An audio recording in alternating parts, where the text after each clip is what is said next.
Welcome to Diaspora Voices. It is a fact that movement of people from one place to another is a normal part of human history. The word diaspora has been defined as the spread of a people away from their homeland. In the case of this program, Diaspora Voices, the focus is on those of us whose origins lie in Jammu and Kashmir and who have settled in different parts of the world. I shall be interviewing to learn about and learn from various members of our community. Today, I have the pleasure of talking to Professor Tahir Abbas. Professor, welcome to our program. Thank you. Thank you for having me. Let us begin with the present. Tell us what you do currently. Okay, so currently, I live and work in The Hague in the Netherlands as a professor of radicalization studies. And this area of study has been part of my focus for the last 15 plus years. But I've been here now for 4 years. And in the past, I've worked and lived in Istanbul. And I also lived and worked, grew up in, got educated in the city of Birmingham, which is where I herald from. Okay, so give us a bit of background on your Kashmiri connections. Well, okay, so my father was born in what is Azad Kashmir today, which was India back in 1940. So my father is from that part of the world, Azad Kashmir, the cluster of villages around what is known as Didial, Tehsil, Didial, and I think about 72 villages in that area. And a significant proportion of the British Muslim diaspora comes from that part of the world even. And interestingly, in Britain rather than elsewhere. So that's my back. My father was born there. My mother was born in Jhelum, which is just on the other side of that sort of bit of Azad Kashmir. It's not far away. So they came to the UK in the late 50s, early 60s, and now they're in their late 70s, early 80s, and as I say, I was born in the city of Birmingham many moons ago, and I lived there, worked there, I studied there, I did my doctoral work on Birmingham issues, postdoctoral work, and taught at the university. Worked at all three universities, in fact, before leaving for Istanbul about 12 years ago. And I've been sort of doing an international thing for the last 12 years. Let's stay with your parents. You're saying you are born and bred and developed and grown and made in Birmingham. Yeah. But give us a bit of background on your father and your mother. Given your professional knowledge and expertise, you will know why they came, what they were doing before they came that made it necessary for them to come to the UK. Yeah, so I mean, again, my story, my parents' story is not very different from so many others. But there is that link with empire and that colonial experience, which was the British in India, and so many of our grandfather generations were involved in the Indian Army, which were involved in the Merchant Navy, and that was the connection to Britain that led to eventual post-war migration. And the need for post-war migration was obviously about Britain trying to reconstitute itself after the Second World War. And there's an active need, there's an active policy on the part of the British government to recruit people to work in various industries. But we know that was only temporary. And we know now, we've kind of known for a while, but recently some interesting reports came out, that all of the immigration legislation from 1962 onwards is increasingly hostile and resistant to primary migration. It's almost impossible to come into the country in that way. And so my father was a teenager, just finished his metric, and came to England at the age of 17. was pushing trolleys around in a factory, ended up ultimately getting a job as a bus conductor because he had reasonably good English. He picked up English also in night school. But then he demoted himself to become an ordinary bus driver because he could do more overtime, which is something a lot of people did, it would seem, because the motivation was get all the money you can, save all you can, and send it back home, where loved ones were waiting. And so that was their model, and very much shaped their outlook, and their framing, and their approach to life. And that also affected what happened to them by way of thinking about the next generations, because there wasn't really any planning. Although migration, as you say at the very beginning, it's been part of human history since the dawn of time. People have been on the move since forever. And so thinking about next generation wasn't something that people thought about initially. It was something almost that had to happen afterwards. And this is a story that's very much followed and experienced right across Western Europe and North America, although the American Muslims are slightly different. Post 65, different legislation, different type of migrant was expected and required. Whereas the 50s and 60s are all about, it doesn't matter if they're from the villages and can't really speak English, we just need them to do laborers work, and then they'll be back. And it might even been deliberate. I know from the Netherlands, there was a deliberate policy to basically deny a visa to any Moroccan who could speak French. So let's get the less educated migrant workers in so that they stop forming any kind of resistance to our dominant policies. Without over-egging all of that, it's all very much a very familiar story, and there are literally tens of thousands, hundreds of thousands of us with this story, shared background, and shared experience. You speak of the arriving location, the UK, the hostile environment, or the reasons for the need for immigrants, and immigrants of a particular type. But you are somebody who will have some understanding of the sending context. Why was it that large numbers of people from Dadial want to leave their homeland and go elsewhere? Well, it goes back. It's a good point, because we talk about the pull issues in terms of post-war reconstruction needs, but there are also push factors in terms of what's driving people to get out. And it goes back over 100 years plus to the Dogra Zamana, where the Sikhs were in charge and the Muslims weren't really getting much of a good deal. In fact, the Sikhs were rulers for a couple hundred years. A deal made with the Brits going way back. The Hindu Pandits were also rulers in the past. So there is that sense that the Muslims have experienced suffering and disadvantage at the hands of the local leadership. And it was always hand to mouth. We also remember that historically, the colonial powers, and certainly the Brits, had a hand in 31 forced famines across South Asia. It's the reason why we get diabetes so easily today. It's because we had to endure forced famines. Life was tough. Conditions were hard.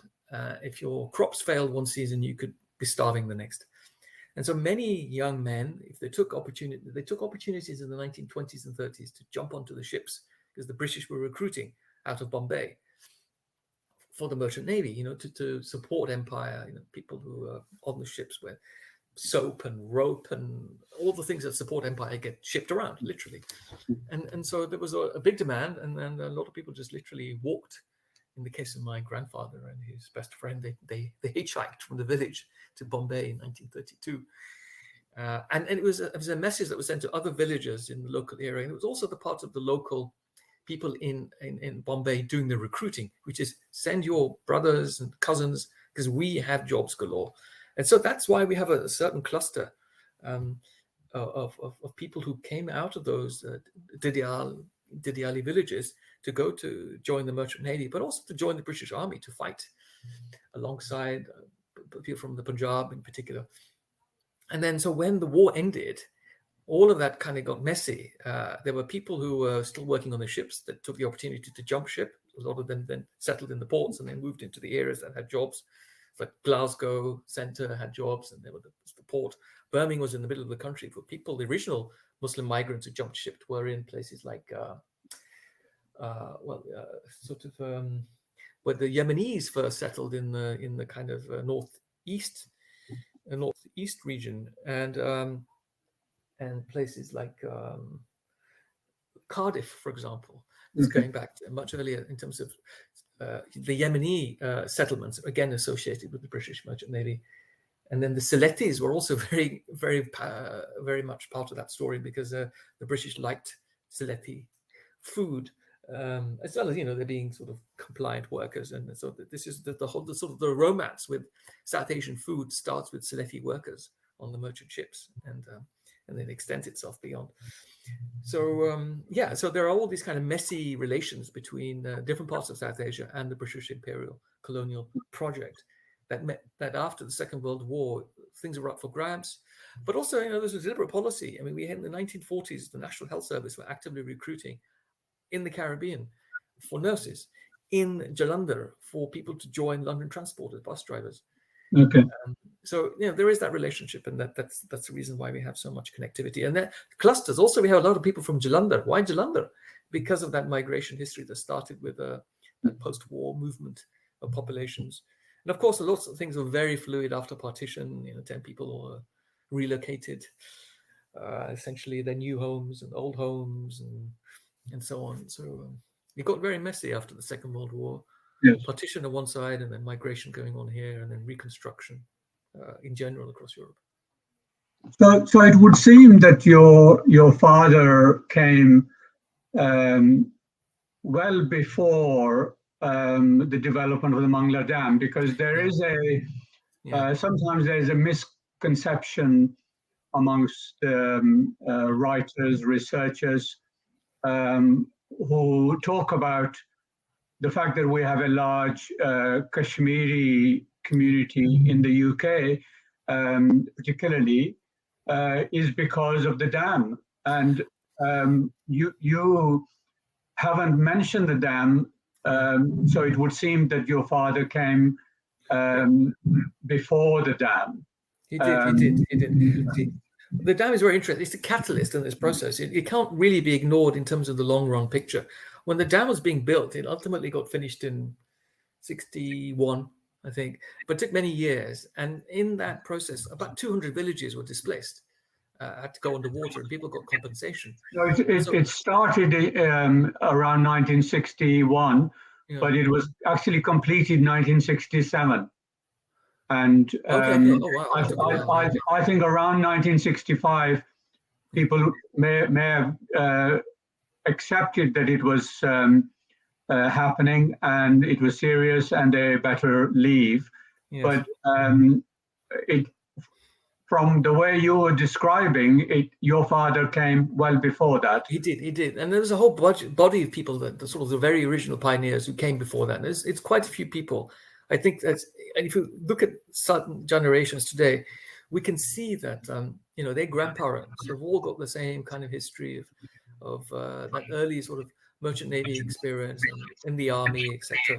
So there is that historical linkage, but the dam was an accelerator. And the fact that 200 villages, particularly around the kind of Didiyal area, were displaced underwater meant that people were compensated and they could use that to buy tickets. And then remember also the 1962 legislation. Up till then, it was chain migration. Men could sponsor other men to join them in the same factories in Birmingham, Bradford, Rotherham, etc. But that all changed in 1962. So it was like, oh no, we can't do this anymore. Let's just bring our families over quickly. And then in 1968, it was stopped even further, and so on and so on. It kept on going until 1981. Yeah. There are a number of different things going on, but the dam was a catalyst. But I think a lot of it started way, way before then. Yeah. It's helpful to be reminded of the 1962 Immigration Act, which we are learning that it was one of the possibly one of the first racist legislation with a racist intent, albeit indirectly. And you're saying that there was a temporary aspect to the migration before. People were coming and going, and with no intent to stay here. I think you will be familiar with the beat the ban idea. When people heard about the legislation, they rushed to get in. But you know, but this is racist legislation that goes way back to the beginning of immigration legislation. It's not about just the '62 Act. We had also, I mean, there were preferences in immediately after the war. Yeah, we talked about labor market needs, but there was a preference for white laborers from Eastern Europe, from Canada, South Africa, and Australia, and that was you know, we still see that today in immigration policy around the point system. It's racialized, it's highly racialized, and in fact, the very first racist piece of legislation in terms of immigration is the 1905 Alien Act, which effectively kept Jews out who were being persecuted in Europe at the tail end of the 19th century, and it just you know there was anti-Semitism right up to the royal family and among particular elites. All the way up to the Second World War and beyond. I mean, there was very much a view that the Brits didn't want the Jews to come to Britain. So yeah, I mean, there's always been racist legislation, and the Brits are no different from other Europeans, or no different from America or Australia on this matter. And it tends to be a kind of color discrimination effect that we see impacted here as well. Yes, I think for a long time I was under the misconception that the 1948 Nationality Act, which provided access to people like your father to freely come into this country. I was under the misconception that that legislation was fair and just and created an open access. But I think it turns out that the intention, whatever it was said, the real intention was to welcome white migrants. And then they realized during the next 14 years,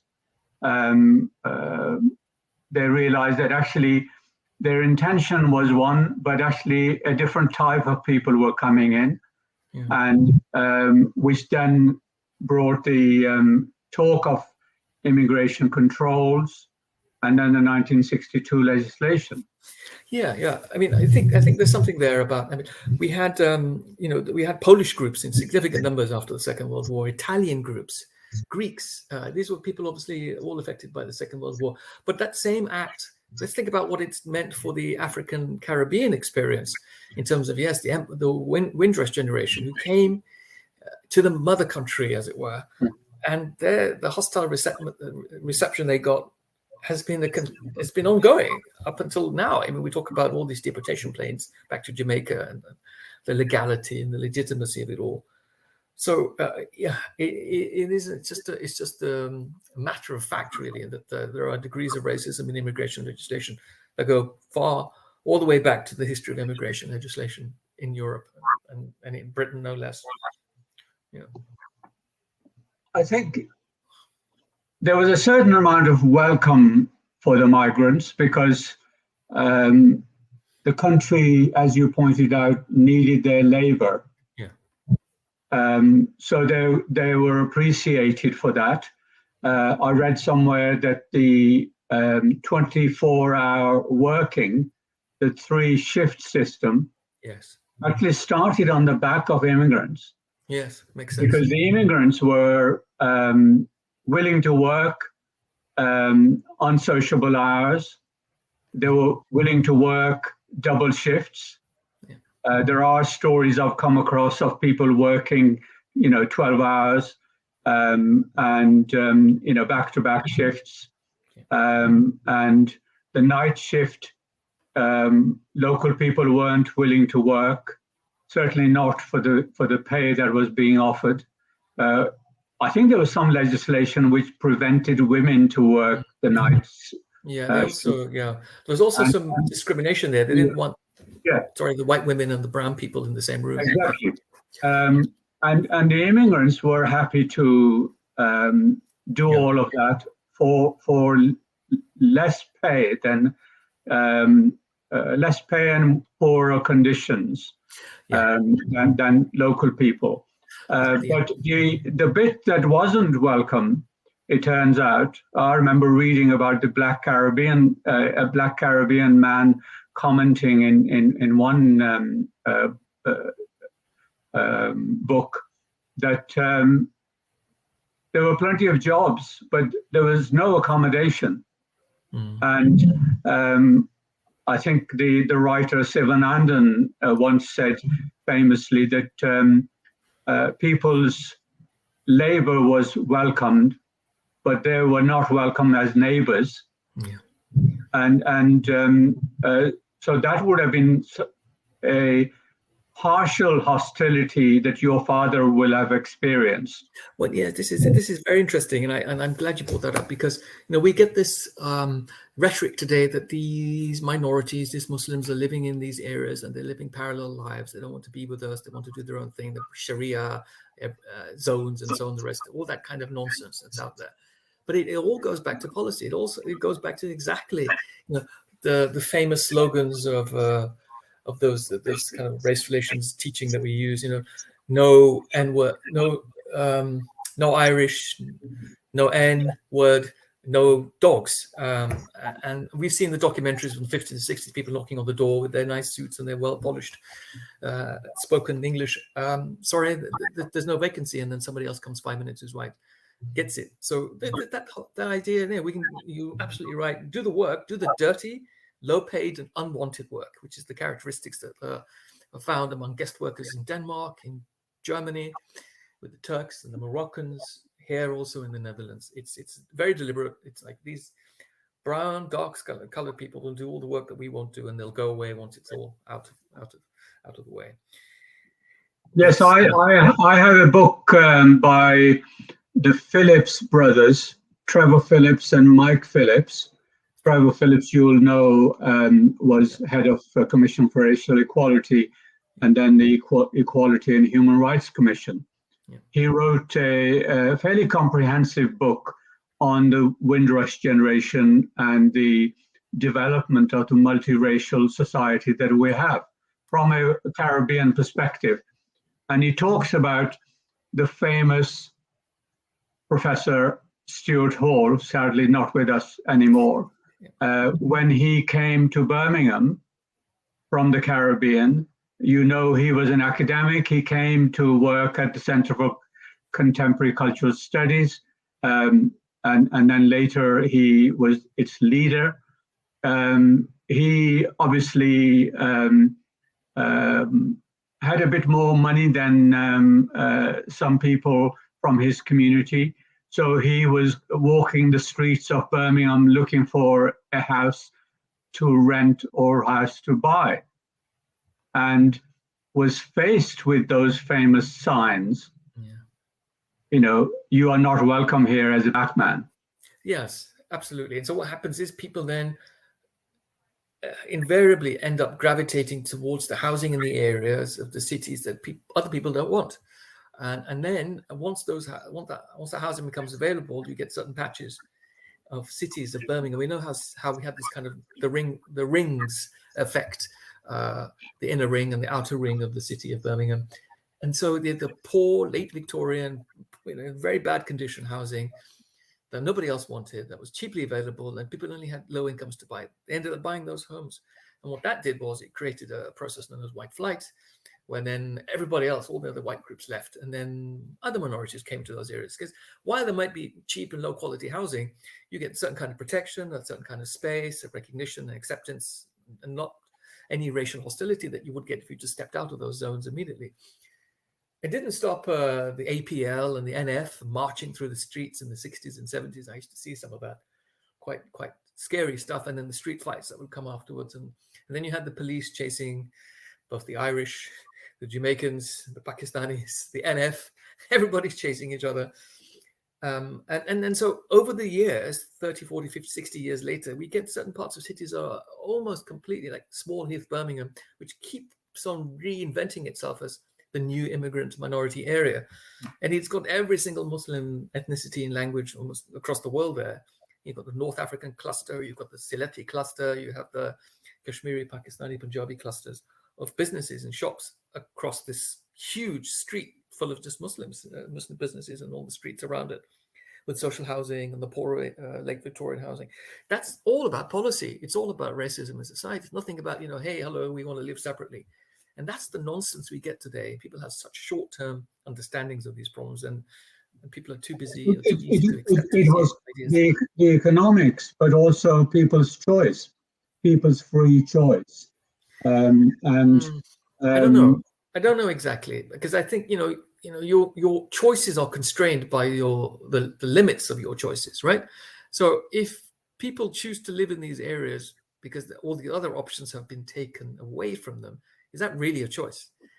And I would say no. And I would say that where people can, they do. And we see this in terms of second generations. So the middle classes, so where in cases where the kids grow up to go to university and get middle class jobs, pharmacists, lawyers, accountants, all that stuff.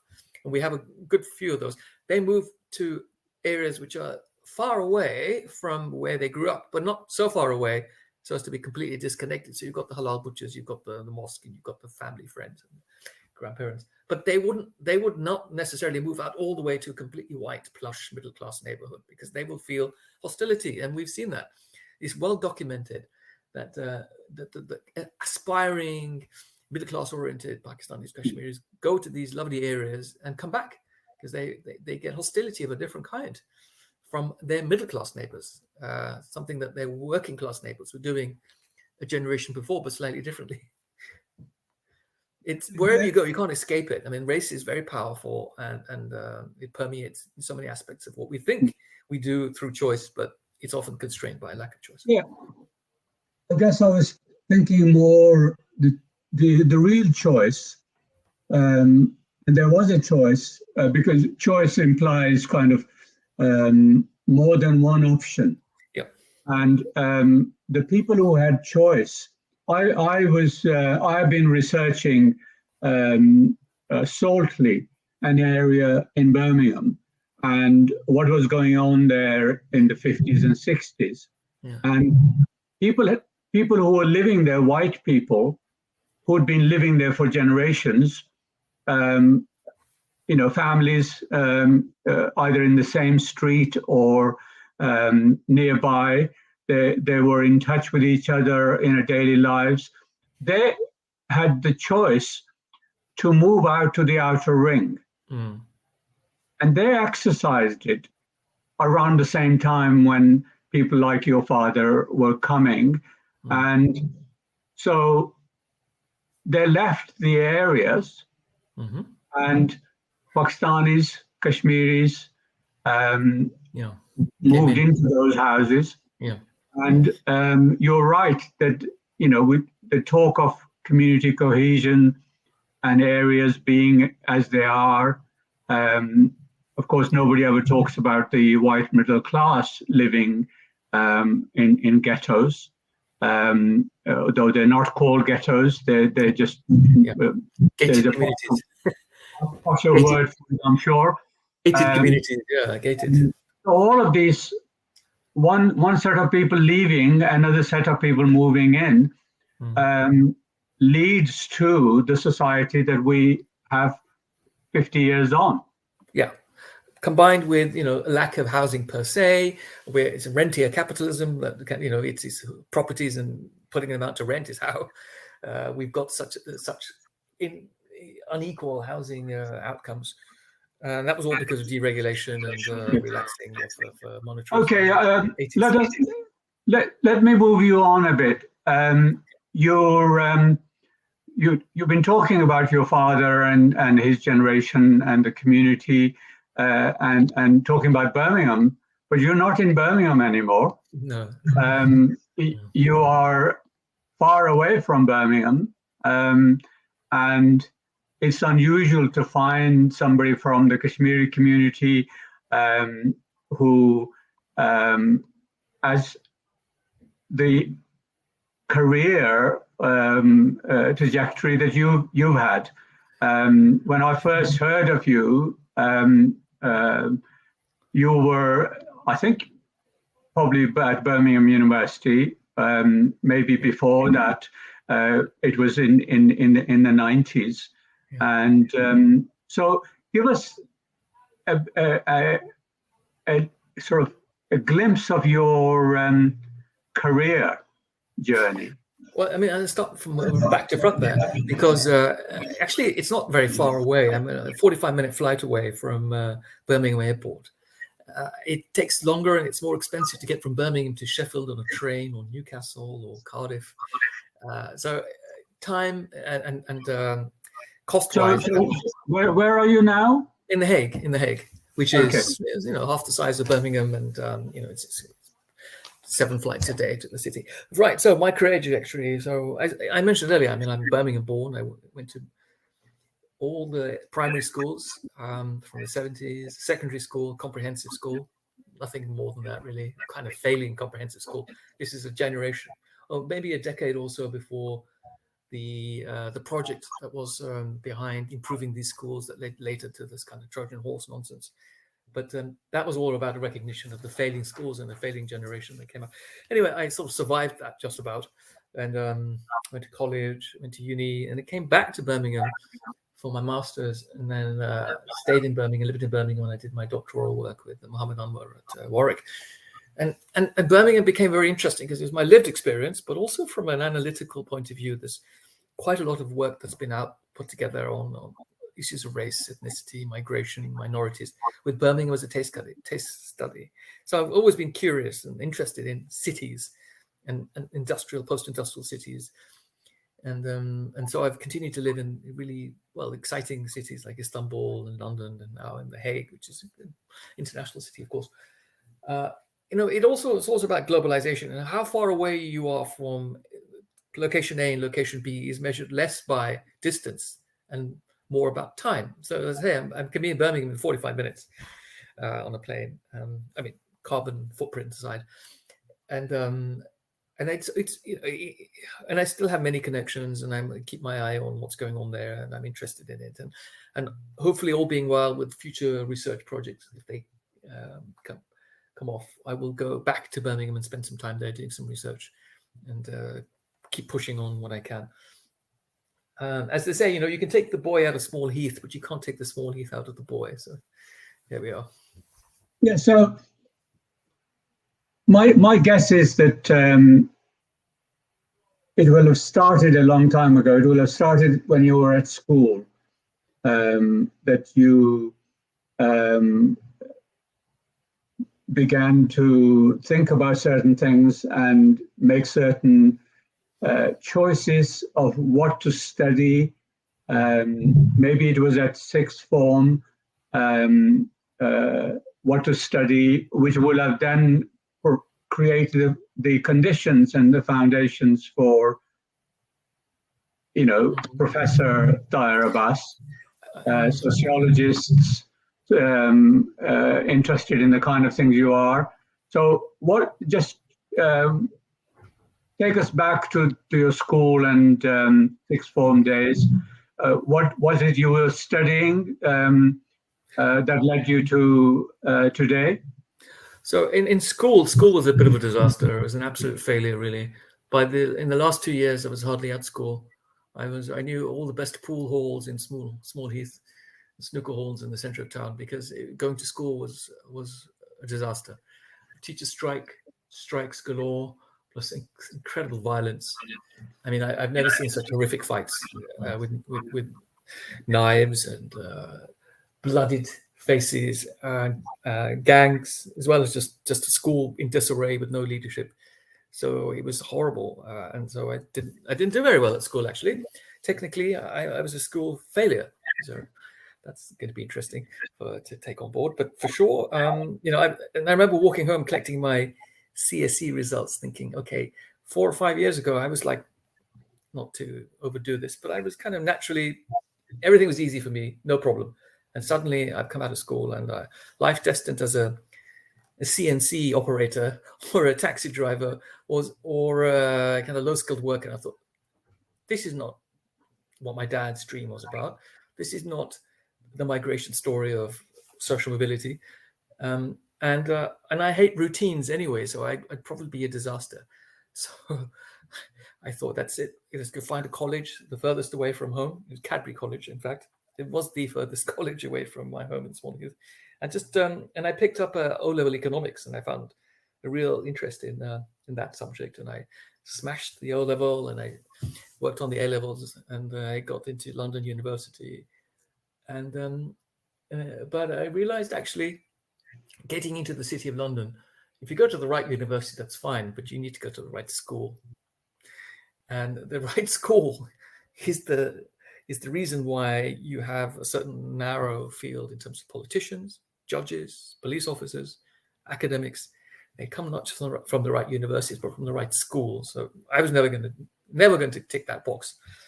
No matter how hard I tried to come across as likable and capable and all the rest of it. So I just kept on studying. I thought, this is the only way I can feel empowered and able to use my experience as a voice to help others, to help improve debate, discussion. And I've moved around things, and economics led to kind of an interest in economic development and the city landscape, which led me to have an interest in ethnic studies and ethnicity and diversity within cities, and then education as a test case of a community's experience and the diversity of schools and education systems and communities within the city context. I went back to my first interest in economics as part of the postdoc work I did, and then I joined government, thinking I'm going to do something really helpful. But that was a bit of an eye-opener, especially because 9/11 happened. And then 9/11 just intrigued me in all sorts of ways, because I'd already become a little bit familiar with this problem of second generation, my age at the time, kind of people implicated in extremism. I remember in the 1990s, things used to happen. Friends used to get picked up and questioned at airports randomly. And they were my age, and we were kind of similar in outlook, but they were seen as extremist and so on. And I was thinking, what's happening here? And so that's been my bag ever since, really. And I've been taking it everywhere, speaking about it, and writing about it. But then I still also dip into things like issues of kind of theory of race, and looking at issues of education and change, looking at identity and community and space. So yeah, I'm an all-round social scientist and with interest in lots of different things. And I just, if it's interesting, I can stay with it, and things keep developing. And the good thing is you're able to take your ideas and try to apply them in different settings and among different cases to see how worthwhile they are. And then you work with really sharp, bright people, and that's always fun and creative. So it's the creative energy that keeps me going. The idea that I'm able to do something that's hopefully useful for others. Yeah, I've got a career out of it, and here I am, sort of comfortable enough. But yeah, I mean, I want to make other people feel uncomfortable. So I sit here as the faculty lead on diversity, and I make the dean uncomfortable. It makes me feel uncomfortable to make him feel that way, but it's his job to think about 5 years, 10 years, 20 years from now. So yeah. And it takes time, you come from an inner city background, and you realize that most of things in life are less about ability and more about confidence. A lot of the middle classes haven't got that much greater ability than you. In fact, they have less ability, but they have oodles of self-confidence and self-belief, which has been trained, which they have learned through training from their schools, institutions, their families, their homes, where they go on holiday and all the rest of it. So you realize very quickly that all these smart, posh, confident folks are really, it's a trick that they've learned. It's not about capability at all, far from it. And in fact, just to add, there's a lot of talent, a lot of capability, a lot of real potential among inner cities, among communities, poor, white, black, Asian, that never get a look in, that never have a chance. And this is what always frustrates me, because all these people who kind of self-reproduce themselves in these institutions, they have no regard for any of that, and often there's greater talent, greater energy among people who are off everybody else's radar, and that's for me to try and change. Yeah, you're right about the wider world and how it sees certain people depending on their background, their neighborhood, etc. But there's also the self-belief that sometimes is lacking. I guess that entitlement that public school might give you may not be given to you as a child who attends a local primary school, secondary school, and you kind of don't see yourself in certain roles. But somebody like you has shown that actually the world is there. There are opportunities, and you can go and grab them. Yeah. I think that's right. I think you're right, because the schools that are in the inner cities are not there designed to create professionals and technicians and so on. They're there to semi-skilled laborers, especially in the inner cities, especially the whole comprehensivization system. We have a very class educational system, as you well know, and there's different routes and different directions from the day you're born. So there are these concerns, these issues, and for me also personally, I have a very healthy resistance to authority. So I've always had that from the very beginning. Good conversations with my father. It was very good, actually, speaking in English, so I could push certain boundaries. And I think being a researcher was always about sort of fact checking my dad's arguments, because like you're just saying something just to make a point, but it really is that fact, or we just made it up. So my dad is basically the reason why I became a researcher, because we could talk about everything, politics and international religion, but then he would say something to make a point. No, I get the point, but the fact isn't actually factual, is it? So it really encouraged me to ask questions and really try and check things. And then I think there's a lot of fun in that creative side when you write something and you get it out there and you feel you've produced something. It's like people who are writers or artists or designers. It's the creative energy that's the buzz, essentially. So, and a healthy lack of respect for authority. Yeah, I mean, we started this conversation talking about your father's and your parents' journey, and you will be familiar with the concept, the immigrant paradigm, where the older generation cannot do certain things, do not have certain opportunities, but they invest in their children. Yeah. And earlier you referred to your father's dream. I said that the father's dream in a very general sense. He never sort of said, okay, I want you to do this. He in fact, if anything, he didn't put any pressure on me, which is good. Because I think sometimes when you do that, it creates the opposite effect. But I think it's the immigrant dream. It's the immigrant model. You come to a new country, you sacrifice everything. You go to a new land. You want to try and do as best as you can for your children. Once you decide you're going to stay and do that, because in the 50s and 60s, it wasn't clear. And so there wasn't really any planning until much, much later. Whereas, for example, East African Asians who came in the 60s and 70s, early 70s, they knew that was it. It was, it was toast. There was no going back.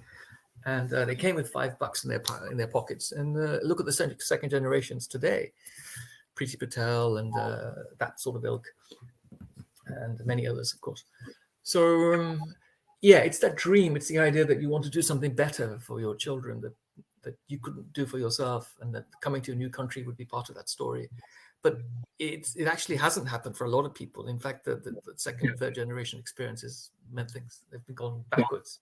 Yeah, I mean, ideally, I'd like to ask your father and your mother whether the dream they had, whether that has been realized through you. What do you think they would say? I think they'd probably be okay about it. I think round about now, I think. I think, it tick all the boxes. Part of the reason also, it's a source of support. You kind of put a bit of a scaffold around you. You kind of go through the motions so that you can carve out your time to do your thing. And that's kind of the extended family sort of household model, even if we're not always living in the same house. There's a lot of support, a lot of support in the background that allows you to do things that wouldn't always be possible if you were a little bit more disconnected with others. I mean, obviously, we are taught to respect our parents, but we're not blind, obedient servants. We can be critical of our parents, and parents don't own us. We are not their property. But at the same time, they have a responsibility. We have a responsibility, and all the ethical codes, and moral codes are there.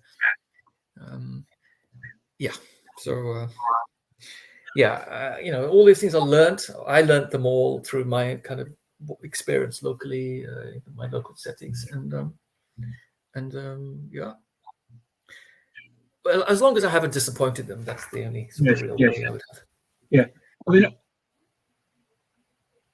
on your interesting journey from a local comprehensive school in Small Heath to The Hague, you will have faced challenges at times. Yeah. Is there a challenge that sticks in your mind? I think the challenge never goes away. It never goes away. You're always reminded of certain things about who you are and whether you're entirely welcome or not. I mean, we're living in Europe, and Europe is white and Christian and has been for many hundreds of years. And we minorities are still seen as an anomaly. So I think that's not going to change very quickly, given that racial capitalism is how we got to where we got to in terms of Europe and North America. There's a lack of diversity, a lack of respect, a lack of human respect that we still have for each other everywhere across societies. And then there's privilege and power and patronage, and you want to break some of that down as well. So increase people's knowledge through self-awareness, worldly knowledge, respect of others, tradition, norms, values, and that's to put down and break down nonsense when you see it. And it can be from anywhere, from your parents to your head teacher to the dean of this faculty who's on my mind, because we need to have a conversation about something. But and I think in the Western world, it's okay to push back and to be challenging. Whereas, for example, in certain aspects of Asian or even Caribbean culture, you're not even supposed to look your eyes up to authority. You don't raise your eyes. And famously, in the courts in the 70s, when the second generation West Indian young men would end up in court for anything from drugs or crime, they wouldn't look at the judge's eyes, and then the judges would say, well, there's something really shady about these people. They have no respect. Yes. It's because you don't look at people in authority directly in the eye. So, these things are interesting for sure. So I don't know if I got to the end of your question there, but you're almost always reminded about it daily that, you stick out. So the thing to do is to use that as a way to, this discomfort that could allow for some creative content to replace it. So, we researchers use our own kind of life stories in some ways as a way into asking tough questions that perhaps others can't answer, and while remaining objective and scientific, and we can do that. So that's one outlet, and I think I'm lucky enough, and perhaps yourself and others like us, we're lucky to be able to use this space as a way to get things out. But it's not always possible for others. In fact, it's the lack of opportunity to vent things out that we get into all sorts of other big questions. Yeah, I mean, I think there is a lot that I listening to you and kind of reflecting on it. There is plenty there for others, younger people, to learn from and apply to their own lives. Is there an advice that you could offer to your younger self? Of course, there are many boys and girls in Small Heath and areas like that who are from similar background as yourself, from similar community. If you were speaking to them, what one thing would you say to them? I think a lot of the problems come down to issues of self-awareness and worldly awareness. So I'd encourage young people to know themselves, completely, the history, origin, talk to their grandparents, know everything they possibly can about how they fit in to the history of their community's origins, and then also to know the other. The other isn't some alien concept. The other is really just a mirror of you. And even the self is actually a bit of a construction in the way that the other is. So just read and explore, and you can start with yourself, and you know your heritage, know your background, and so that when it comes to arguing your position, you have a firm basis. And also just have an expansive mind. If you've read a book or two and traveled to a couple of countries, you automatically develop an expansive mind. Surprising how many people don't do that at all. And that's why we get the negativities we do among a certain population. So yeah, just knowledge is the route to empowerment at all levels. Self-knowledge, knowledge of the other. Critical engagement. That's very helpful. What one book would you pick out as having impact on you? Can I recommend my own? No, I'm joking. No. Oh, there's quite a few. I mean, Malcolm X's autobiography, written by Alex Haley, who's very powerful and brilliant. Okay. Written. There are, I remember I should have read that in my 20s and not my 30s. Right. So, and there are lots of texts that can get you really riled up and ready to change the world. And such as what? Well, I mean, like Sivanandan, you mentioned reading Sivanandan, makes you kind of boil, ready to go. There are, that journal, Race and Class, is full of really interesting content that Sivanandan edited for many, many years. Yes.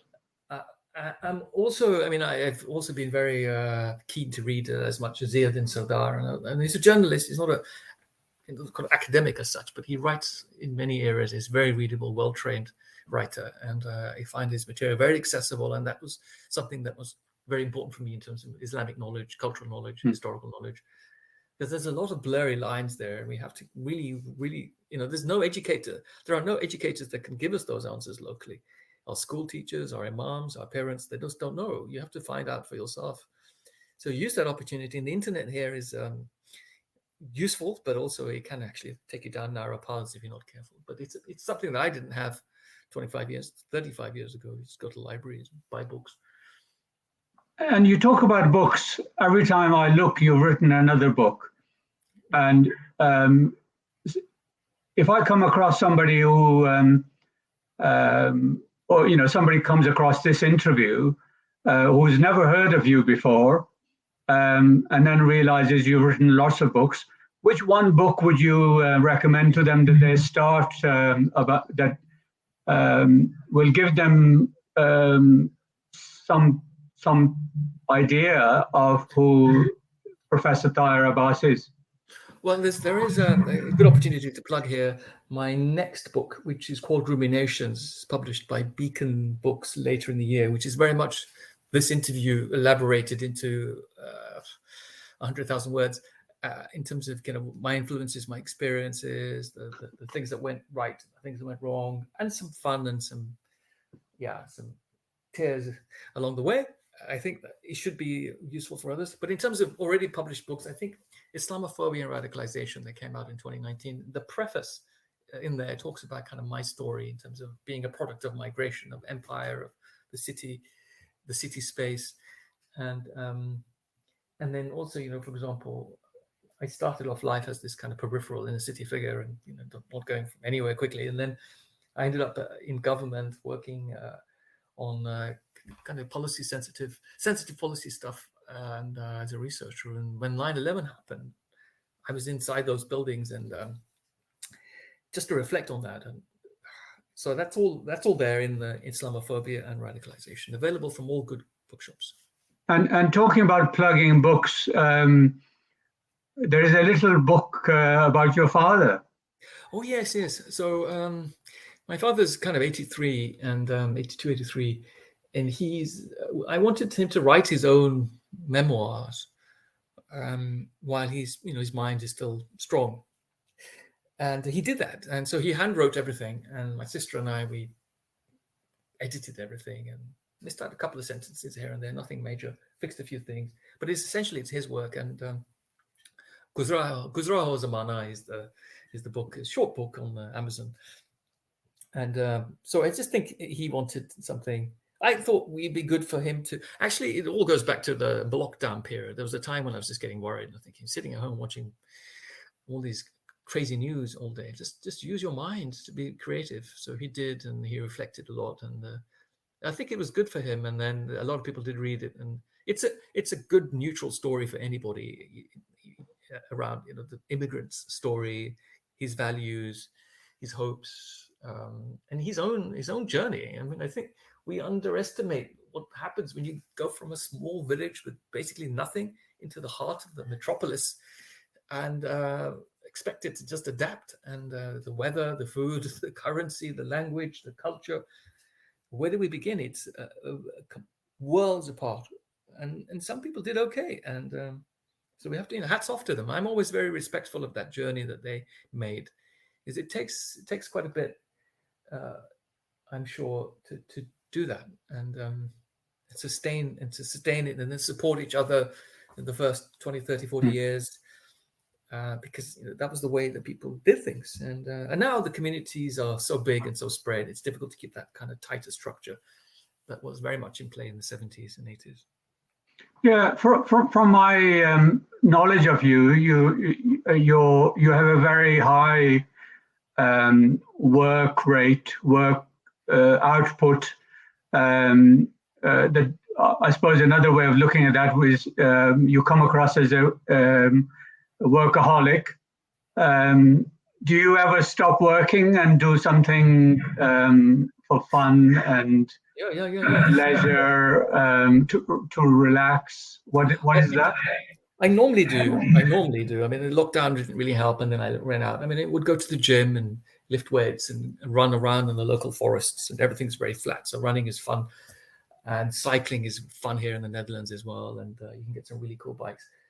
And increasingly, I'm going back to things like painting and drawing. I listen to music, watch TV, dramas, do the normal things.